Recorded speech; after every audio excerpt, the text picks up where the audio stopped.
अपराजितः विश्वमूर्तिः महामूर्तिः दीप्तमूर्तिः अमूर्तिमान. विष्णूंचं 716वं नाव आहे अपराजितः.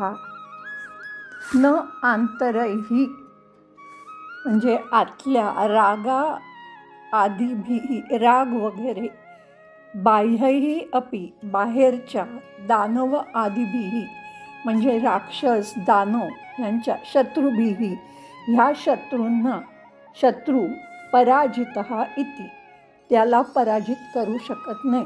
म्हणजे आपल्या आतले राग वगैरे शत्रू आणि बाहेरचे राक्षस वगैरे शत्रू हे ज्याला पराजित करू शकत नाहीत असा जो तो अपराजितः पराजय न पावलेला.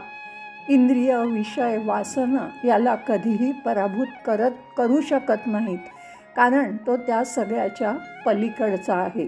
शक्तिशाली इंद्रिय आसुर यांच्या विरुद्धच्या लढाईत सुद्धा स्व इच्छा आकांक्षा याला कधीच हरवू शकत नाही असा जो तो अपराजितः. ओम अपराजिताय नमः. 717 विश्वमूर्तिः. विश्वमूर्ती अस्य सर्वात्मकत्वात् इति विश्वरूपीच ज्याची मूर्ती आहे, कारण तो सर्वात्मक आहे, सर्वव्यापक आहे असा जो आहे तो विश्वमूर्ती. विराट रूप असलेला पूर्ण ब्रह्मांड हे ज्याचं स्वरूप आहे, त्यांनीच समग्र रूपामध्ये सृष्टी निर्माण केली आहे. म्हणून प्रत्येक स्थूल रूप त्याचंच प्रतिनिधित्व करतं, म्हणून तो विश्वमूर्तीही. ओम विश्वमूर्तये नमः. 718 महामूर्तीः.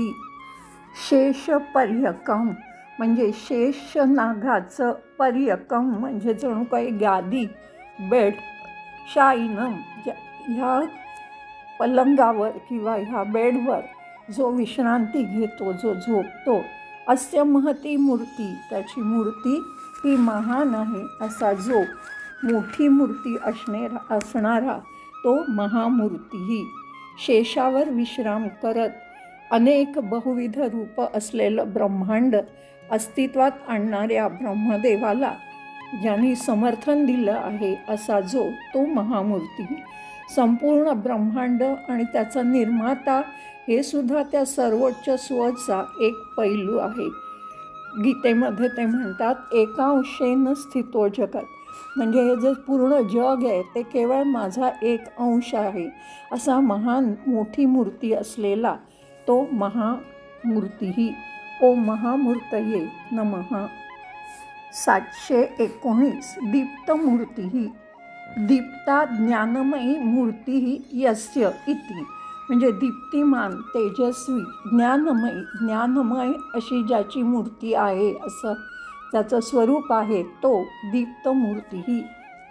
किंवा स्वेच्छया गृहीता तेजसी मूर्ती दीप्त अस्य इति स्वतःच्याच इच्छेने गृहीता म्हणजे धारण केली आहे तेजसी मूर्ती, तेजस्वी मूर्ती जी दीप्तिमान आहे असा जो तो दीप्तमूर्तीही.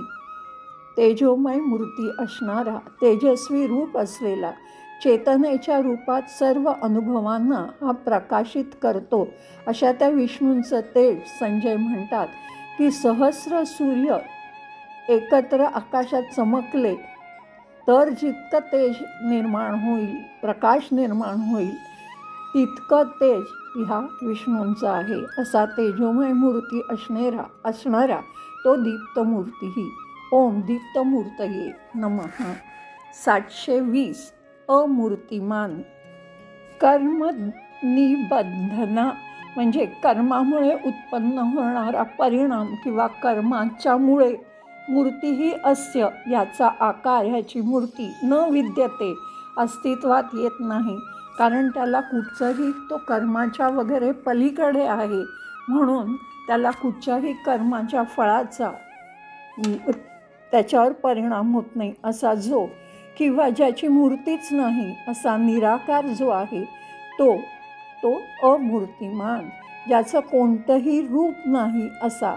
जरी वरील काही नामामध्ये आपण बघितलं की तेजस्वी, महान मूर्ती, महान रूप, विश्वमूर्ती असं म्हटलं असलं तरी तो अरूप, अमूर्तिमान आहे. कारण त्यांनी सर्वच व्यापलं आहे. तसं सर्वांमध्ये तो आहे, पण तो कशातही बांधलेला नाही. त्यामुळे कुठचीही बंधनं, कुठचीही कर्मबंधनं त्याला नाहीत. कोणत्याही आकारात तो सीमित नाही. अनंत ब्रह्म अत्यंत सूक्ष्म असा आहे किंवा सूक्ष्माहून सूक्ष्म आहे. त्यामुळे त्यांचे कुठचंही रूप नाही. अरूप असा जो तो अमूर्तिमान. ओम अमूर्तिमते नमः.